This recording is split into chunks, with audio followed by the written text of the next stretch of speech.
Morning, my all dear students. I am Jerry Wheeler, your business study teacher for class 12th, and today we are going to revise our chapter 1, 2, and 3 in order to prepare for our unit test first. So, our first question is, which is not a function of management of the following?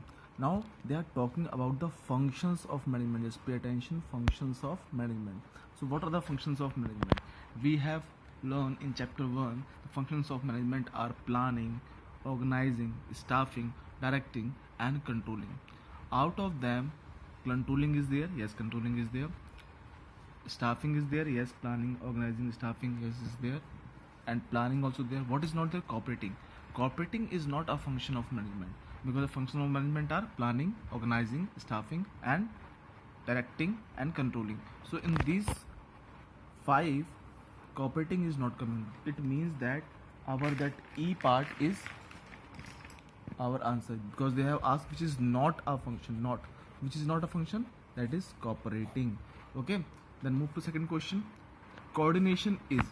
Now what is coordination? You have said it in chapter 1 only. If you forgot, just let me remind you. Yes, beta. Page number 20. Coordination. What is coordination? Apart from these five functions, that is planning, organizing, staffing, directing, and controlling, there is one more important function which is every manager has to inform. That is what? Coordination. And it is not only function, but it is the essence of management. Very important for management. Without this, the manager can't do anything. Therefore, what is coordination? It is a function of management, an objective of management, an essence of management. None of these. So what we can say? It is the essence of management. Just we have read out. Okay. Then third one. Which function of management ensures issuing of instructions and orders and also motivates the employees? So which other functions out of these motivates the employees, and what? Issuing instructions and orders also. Which one? Controlling, it can be directing, organizing, or staffing. So let's take you towards the functions of management. These are the functions of management: planning, organizing, staffing, directing, controlling. Under this we have read out directing, in which we have learned that once the employees are appointed, there is a need to instruct them. So they are instructing in directing function and get the work done. Directing refers to the giving directions or instructions to employees by motivating them. It means motivating is coming in which one? Directing. Therefore its answer is what? Directing. So question number 3 is what answer? Directing, because this is the function which is issuing instructions also, orders, and motivates the employees. Then fourth one, name the level of management for the post of CEO. And the options are given: top level, middle level, supervisory level, and none of these. Now let's take you towards the level of management. So levels of management are top level, middle level, supervisory level. In top level, as you can see here, board of directors, chairman, manager, president, vice president, and CEO, which means chief executive officers, comes under top level. Chief financial officer, CFO, and chief operating officer, these all are coming under top level management, because these are the management which organizing the objectives, or which you can say that which framing the policies. These CEO will come under top level. Okay, so our answer is what? Top level, because they have asked about CEO. Next question. An organization is a collection of diverse individuals with different needs. Which characteristics of management are highlighted in this statement? So what is the statement? Just pay attention. An organization is a collection of diverse individuals with different needs. So it is correct. In organization, you can see that different individuals are working, and their needs are different. Okay, so it is very important to give to directing them in a one direction. Okay, so what they're asking, which characteristics? Now they are remember that what they're asking about the characteristics of management. So in characteristics of management, we have learned that management is goal oriented, management is pervasive, management is multidimensional. Then we have learned management is a group activity, and under group activity we have learned that what is group activity? What they are doing, they are meeting with the different individuals, and they are directing them towards the one direction, towards the goal. So which answer should be correct here? Options are given. Management is a goal oriented process. Yes, but it is not related with this statement. Balancing effectiveness and efficiency. Okay, not. It is also not. Management is pervasive, universal, it is not there. Management is a group activity. Yes, this is the correct answer here, because in group we are meeting with the different individuals, diverse individuals with different needs. Now question number 6. Which techniques of tailor insist on hiring specialist for every job? Now remember, they are talking about techniques of tailor. So if you remember, techniques of tailors are functional foremanship, and you can see here standardization, simplification of work, and fatigue study, motion study, method study, and many more are there. So what they're talking about, which technique of tailor insist on what? Hiring specialist. Mental revolution? No, it can't. Standardization, simplification? No, it can't. Method study? No, it also not. But what? Functional forensic. Why? As you can see here, to develop specialization in productivity, tailor suggested under each department there must be some functional expert to supervise, guide, and instruct the worker. Taylor stressed on minimum 8 specialists or functional experts to supervise and give orders to workers. So it comes under what? Functional foremanship. Therefore, we can say that it is what? Functional foremanship. Our answer is functional foremanship. Next, move towards the 7th question. Specify the consequences of violating principle of remuneration. Now they're talking about principle of remuneration. What? Principle. That is principle of remuneration. So first we need to know what is the principle of remuneration. So what is principle of remuneration? According to this principle, employees in the organization must be paid fairly or adequately to give them maximum satisfaction. It means that the remuneration must be just and fair, because if employees are underpaid, they will not be satisfied, and an unsatisfied person can never contribute his maximum towards the organization. So basically they are talking about the salary and wages of the employees. They are saying that this principle suggested that we should pay the proper remuneration, proper salary, proper wages to the employees, so that they can work with their energy, full energy and enthusiasm. Okay, now here the question is what? Specify the consequences of violating. If we avoid the principle of remuneration, if a company is there who is not giving proper remuneration, proper salary, proper wages to the employees, then what will happen? Employees will get motivated? No, they will not get motivated. Employees will get increment. If they are not getting proper remuneration, so how they can get increment? Then see, employees will be happy? No, they will not happy. What will happen? Employees will get demotivated. You can see in the consequences of also.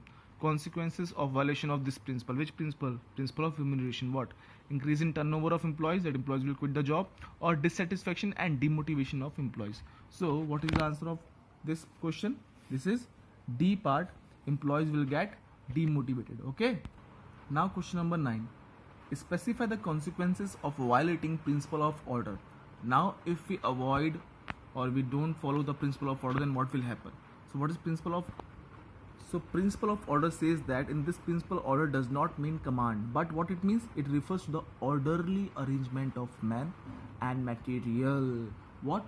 Orderly arrangement of man and material.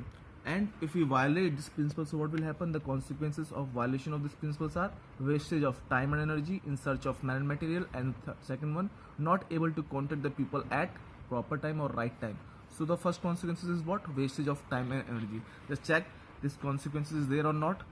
Wastage of time and energy, yes, our first one is our answer. So A part is the answer, wastage of time and energy. So specify the consequences of violating principle of order is what? Wastage of time and energy. So if you avoid this principle, so what will happen? The time and energy of the employees will be waste. Question number 9 says that in a company there are 4 departments for finance, marketing, production and human resources development. 4 departments are there in a company. So identify the principles of management used in this company. What they have done, actually they have divided the work in 4 departments. So it means they're dividing the work. So what should be there? It should be that which principle of management? Unity of direction? No, it can't be. Principle of discipline? No, it can't be. Principle of authority and responsibility? No, it also can't.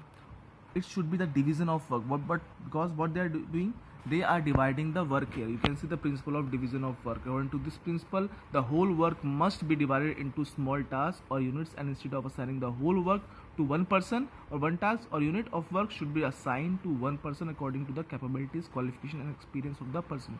So in this one only what we are doing, we are dividing the work into different departments. So we can say this is the answer of this question, that is division of work, because we have divided this whole work into 4 departments here. Okay, next one is what? scalar chain refers to? So question comes, what is scalar chain? So what is scalar chain? Principle of scalar chain is what? Scalar chain means line of authority or chain of superior from highest to lowest rank. It means that we have to put the employees from highest to lowest rank, like this. You have learned this one, okay? In this one you have learned about Gangplank also, okay? So which one should be the our answer? And what is this? These are the principles of management given by Henry Fayol. So which one should be our answer? So scalar chain refers to the concentration of decision making. No, the formal lines of authority from highest rank to the lowest rank. Just we have read out. So this is our answer. The formal lines of authority from the highest rank to the lowest. So now 11th question says that principles of management are dependent on the given situation. Yes, definitely. So it means the principles are. So if the principles of management are dependent on the given situation, so what? So about which principles they are indicating? Dynamic, flexible, contingent, guidelines. So principles are dynamic. It means keep changing. Flexible, adjustable, contingent. And now what is the meaning of contingent here? So for this contingent, just let's see here what is contingent. These contingents are the nature and characteristic of management principles. So under this one, 7 point, just check. Management principles are contingent, which means dependent upon the situations prevailing in organization. It means they are dependent on the prevailing situations, which means here the principles of management are dependent on the given situation. It means they are talking about the contingent. So it means the principles are contingent, which means depending on the given situation. So next 12th question is coming. Who is known as the father of scientific management? Now father of scientific management, sometimes students are getting very confused about this one. They are putting Henry Fayol. Henry Fayol is not the father of scientific management, but Henry Fayol is the father of management thoughts. They are talking about here scientific management. As you can see here, Henry Fayol became famous as the father of management studies and thought. Just pay attention towards the lines. Father of management studies and thoughts. Who? Henry Fayol. But here they are talking about father of scientific management. So who is the father of scientific management? Just pay attention. F.W. Taylor became famous as the father of scientific management. So who is the father of management here? The father of management, scientific management is what? F.W. Taylor.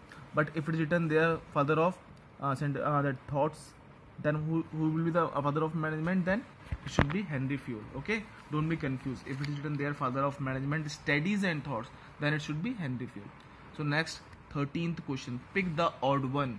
So in this question they are giving first option what?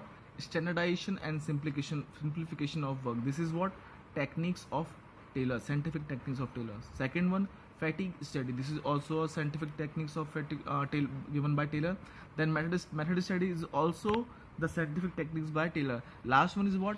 Stability of tenure of personnel. Now this is not a technique given by F.W. Taylor, but it is the principles of management given by the Henry Fayol. So they are here A, B and C are what? Techniques, but these different, that is principle of management. So this is the different one, stability of tenure of person. Now what it means?